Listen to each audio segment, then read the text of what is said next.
এদিন চলে গেছিলাম ব্যারাকপুরে, আর সেখান থেকে চলে গেছিলাম দাদা বৌদি তবে দেখলাম অন্যান্য দিনের তুলনায় আজকের লাইনটা প্রায় কম ছিল। আর এই দৃশ্যটা দেখে মনে হচ্ছে এতক্ষণ অপেক্ষা করাটা যেন সার্থক ছিল।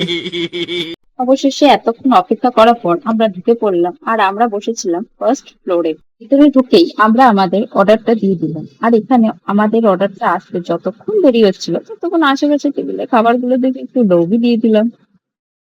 बड़ा हरामी हो बेटा। A few moments later. শেষমেশ আমাদের টেবিলেও খাবার চলে এলো, আর আমাদের ফার্স্ট অর্ডার ছিল ফিশ ফ্রাই। আর ফিশ ফ্রাইটা খাওয়ার আমার এতই তাড়া ছিল যে এক টুকরো পড়েই গেল টেবিলে।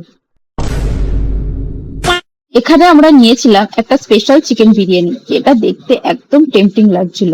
আমার প্লেটে বিরিয়ানি থাকা সত্ত্বেও অনেকটা খেতে পারবো ভেবে ওর প্লেট থেকে একটু বিরিয়ানি নিয়ে নিলাম। আর সেদিনের বিরিয়ানিটা এত ভালো হয়েছিল, প্রায় অনেকদিন পর দাদা বৌদিতে এসে বিরিয়ানি টেস্ট করলাম। এখানে আমরা যে কটা খাবার নিয়েছিলাম প্রত্যেকটা খাবারই অসাধারণ হয়েছিল, আর সাথে একটা কোকও নিয়েছিলাম। আবার এখানে ওর বিরিয়ানিটা আমি আবার ওর প্লেটেই দিয়ে দিচ্ছিলাম, কারণ আমি আর খেতে পাচ্ছিলাম না। খাওয়ার পর এনার্জি ফিরে আসতেই একটু মিরর ফ্লেক্সও করে নিলাম। এখানে বিল পেমেন্টও ডান। যেহেতু ফার্স্ট ফ্লোরে বসেছিলাম তাই এখান থেকে ভিউটা জাস্ট অসাধারণ। এখানে ভিডিওটা শেষ করলাম, দেখা হবে খুব তাড়াতাড়ি পরের একটা মিনি ব্লগে।